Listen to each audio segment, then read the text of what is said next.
feeling a bit depressed and down, not happy with the election result, asking questions about election integrity, worried about the horrible things happening in your cities, where the virus is having its terrible effect. No, not coronavirus, Marxism. Right. It's a virus that comes back once every 20 years or so and tries to do its worst. And what it wants to do now is divide us all up. We're either black, we're white, we're Hispanic, we're straight, we're gay, or goodness knows what else.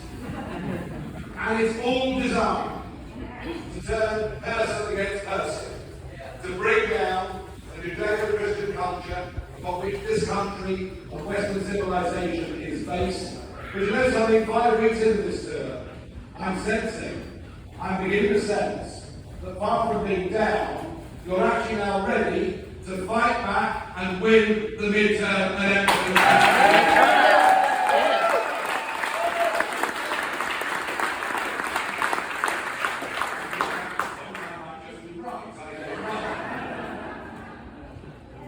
So it's been extraordinary going around, and the reason I've looked up Freedom Works, of course, is not directly party political, but it is a grassroots conservative movement concerned about the country, concerned about its future, and wanting to fight for good values. And the reason that I'm quite a good fit, even though I'm a Brit, we've mostly been video, haven't we?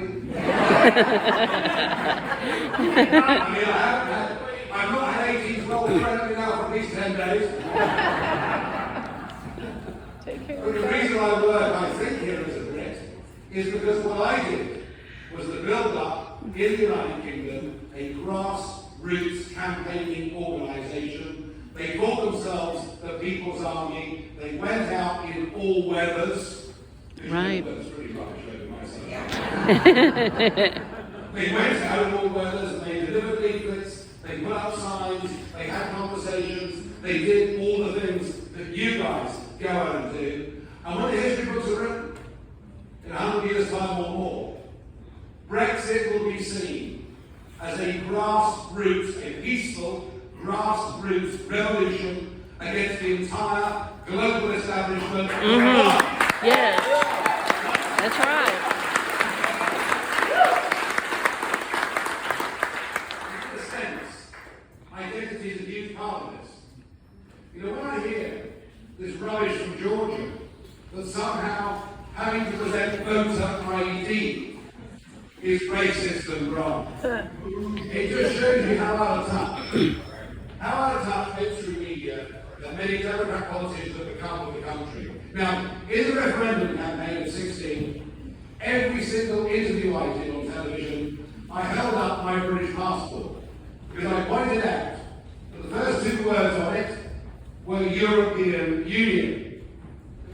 I now, since the Brexit referendum, have a new passport, and it says the United Kingdom of Great Britain.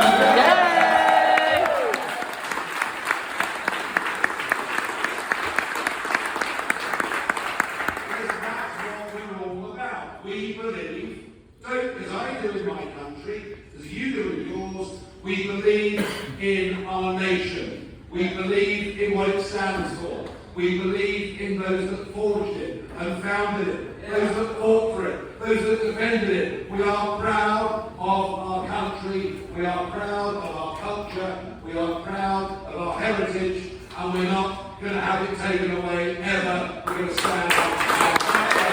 Yeah.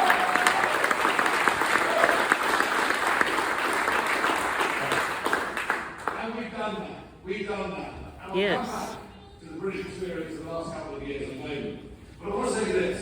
In 2016, in the wake of that referendum result, which nobody thought could happen, and everybody was against, including a very high-profile American who came to London to tell us that if we dared to do this, we'd go to the back of the line.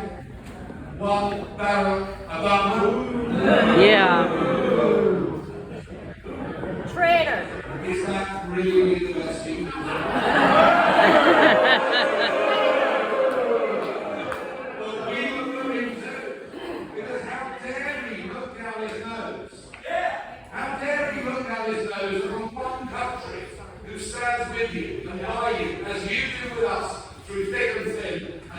helped us in that way. But the upside was, I think it was not called by Barack Obama, he probably put 1% on the Brexit vote. Yep. It wasn't all bad. So in 2016, I came to America. Now, look, I worked for American companies for 20 years. I worked for the infamous Drexel, Burnham, Lambert back in the 1980s. As they were hiding it, because Wikipedia's got it there. And I came in 2016, I went to Cleveland, attended the Republican convention, and I was then invited down to Mississippi by the governor at the time, Phil Brown, to give a speech and dinner. And the theme of the speech was, if we could beat the global establishment, if we could overcome opinion pollsters who told us on Brexit Day we were 10 points behind. Because what they were trying to do was say to us, don't go. Yes, that's exactly what we were trying to say. Exactly what we were doing. They were saying, don't waste your time, it doesn't work, you're going to lose. Every trick in the book was made. So I came to say that we managed, despite all of that, to win. And because we've done it, I have no doubt that Donald J. Trump could win the presidency in that year. So I went to a dinner in Mississippi to give that talk, and Donald Trump was there. And then minutes later, we went to the local basketball stadium in Jackson. 18,000 Mississippians crammed into the room. They'd been queuing since 6 o'clock in the morning. And I was so excited because I was going to be a witness to a Donald Trump rally. Wow! I was so looking forward to this. I had reserved front row seat. I mean, this was going to be fabulous. And it's like 7:20. And the event's going to kick off at 7:30. And Trump comes over.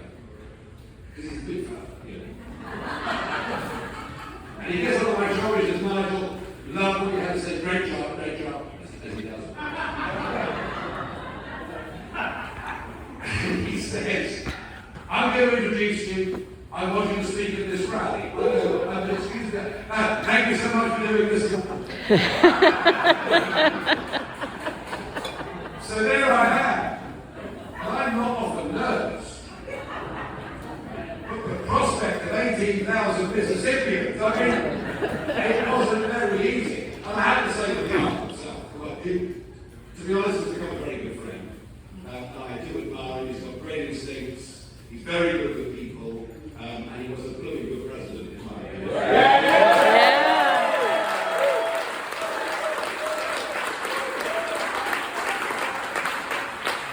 Donald Trump is the only person I've met in my life that makes me feel like an immigrant.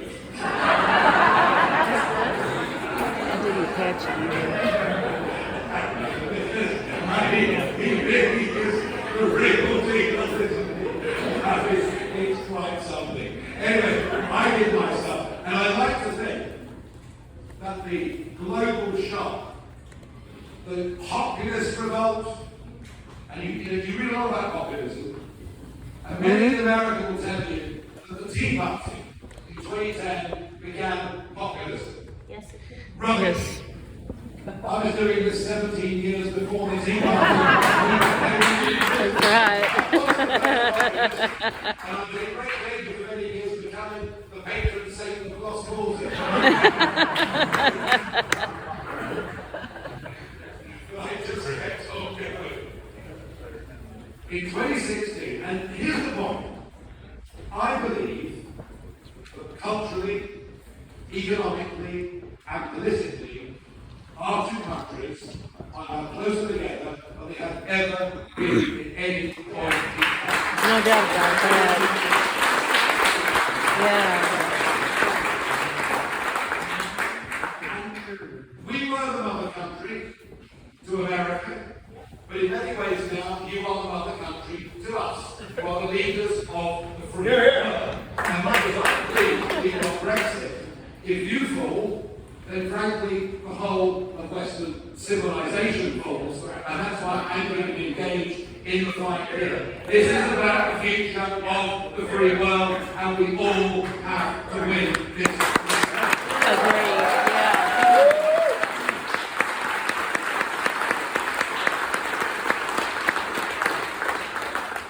in 2016, we exported the Brexit phenomenon, the populist phenomenon to America, and I genuinely believe it was a huge contribution towards Donald Trump winning that election in November of that year, and I'm very proud of the fact that we helped to do that. I really am. I really am.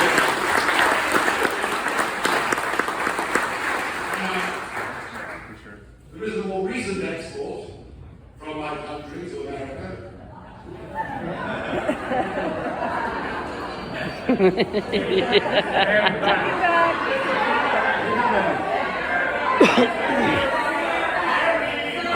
that? Are you getting that? Well, it's a young couple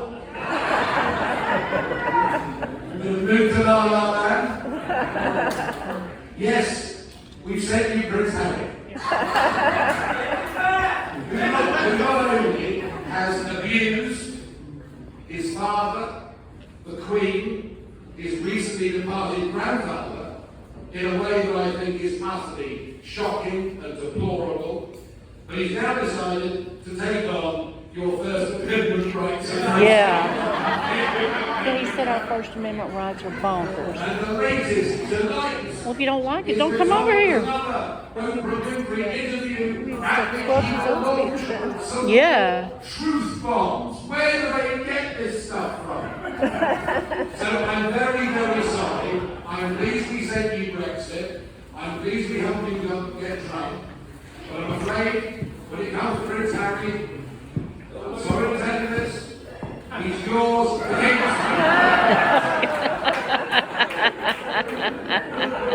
We won't claim him. We'll kick him out. Yes. I'm not sure we want him back. I can understand why, after 4 remarkable years and many great achievements, including not launching any fresh military wars overseas. Right. That's right. And ordinary Americans saw their wages go up and their life standards improve, and many of those great achievements. You know, I was with Donald Trump on the 29th of February last year, just before COVID really hit. I was there at the CPAC conference with him. I thought for all the world he would win 14 states. I genuinely well, we'll see what happens in Arizona County. All right, let's see what happens. What I can tell you is there is no system of mass mail-out postal voting that will ever be free of intimidation and poor results and fraud. It always is. I've seen it in my country, and you must make sure that you pressure your legislators, regardless of their party, at every level, now and at every election, to make sure that America gets a correct and fair election system. Right.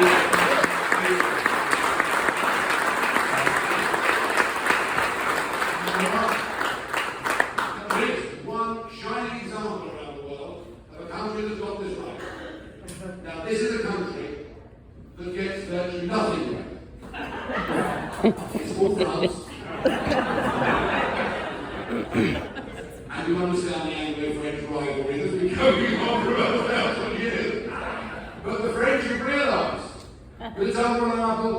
They have completely stopped all forms of early mail-out ballot unless you have an absentee ballot, because you're certainly going to see the army or you're 97 years old in a wheelchair. The French have stopped it, the French have banned it, and they've gone to a system where, you know what happens in France? You want to vote? You turn up on voting day. And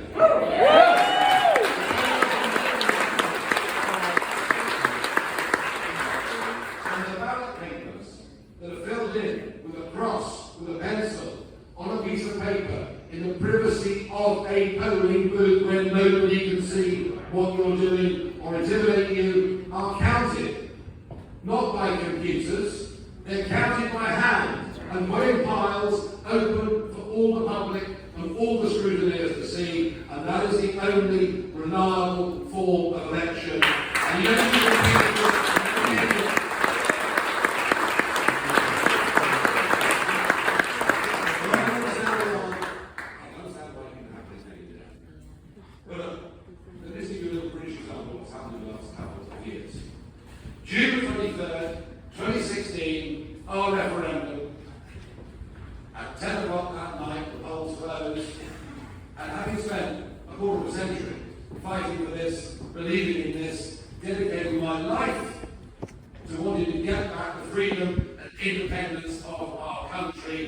I believe is what the generations that went before us, with massive American support, spent much gold and shed much blood to do. I didn't know what to do at 10 o'clock that night. Well, what do I do for the next few hours? Waiting for this result. So I did the only responsible thing I could do. I went to a nightclub. And there at 10 past 4 in the morning, just as the dawn was coming up to the east of the River Thames, the music was turned off because the official announcement was to be made by somebody presenting on behalf of the BBC. Now, if you think you've got problems with CNN, you won't see nothing compared to the BBC. And I knew the result as soon as I saw his face. Rather like CNN were back in 2016 when Trump won. Grave faced, as if nuclear war had just broken out. Yep. And we're told we're out. Wow. Unbelievable feeling. I mean, for me, my lifetime ambition, something I've been told was literally impossible, and we've done it, and yet from that moment, and this is going to be familiar to many of you, from that moment, every attempt was made to de-legitimize the result.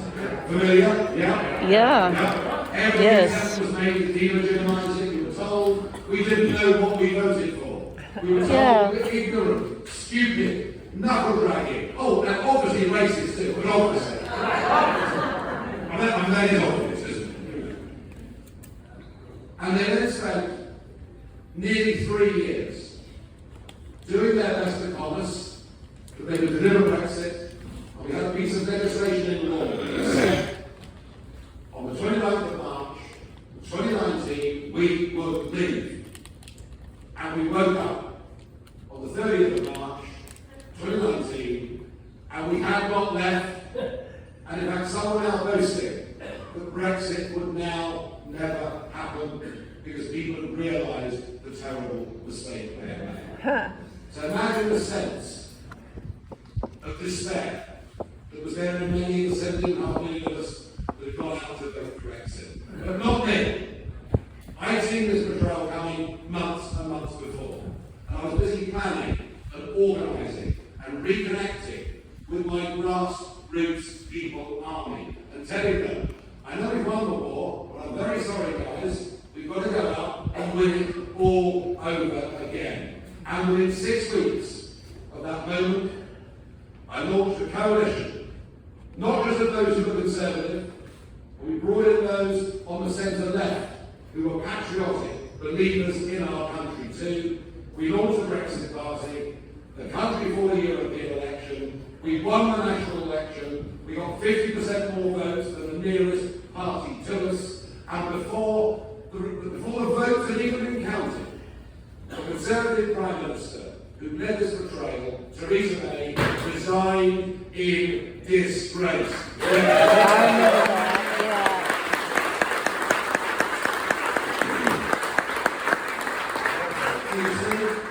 However dark it may look, however tough it may feel, remember, whatever the onslaught you're getting from mainstream media, social media, or whatever it may be, the genuine, real people that live in the middle of our countries do not change their minds.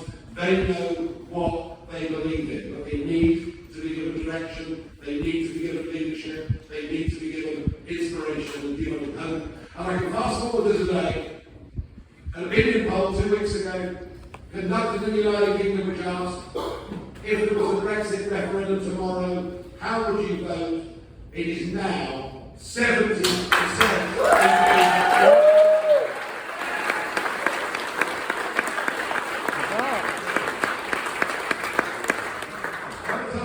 You can fight back and win, because ordinary folk don't change their minds. But there's one last thing I want to say to you, that I hope you'll find inspiring. And it's this. Not only have we beaten the global establishment and got Brexit done, we have also done something remarkable to the Socialist Labour Party. Yes. The Socialist Labour Party who went under Jeremy Corbyn way further left than they'd ever been before. They couldn't accept the result of the Brexit referendum because they're globalists. They don't believe in flags. They don't believe in nation states. They think we're all global citizens. So they were quite prepared to accept uncontrolled immigration and complete lack of proper border controls. So much so that nearly 8 million people so far this decade have come into the relatively small country of the United Kingdom. And then we got the new agenda, the woke agenda, the cancel culture agenda, the agenda that attacks free speech, the agenda that perverts education in our schools, colleges and universities, and the agenda that says, in our case, everything about our country and its history is shameful, is wrong, is bad, the empire was bad, everything was bad. You guys are lucky with the empire because you were the first Brexit. You got that. That is true. That is true. I try to be serious, but it's so hard. Everything about our country is bad. We should be ashamed of who we are, ashamed of our nation. And you know what? With those working class, lower earning people in our country, they are not ashamed of the country or its history or its past. In fact, they're bloody proud of what their grandfathers and great-grandfathers and great-grandmothers did and the sacrifice that was made in 2 world wars for us to be free. And we have rejected socialism in our country because the left-wing, internationalist, globalist, anti-patriotic, left-wing Labour Party has repulsed millions of people whose families have voted for them, in many cases, for up to 100 years. And now today, in England, socialism is unconscious on the floor and it will not come back. That's awesome.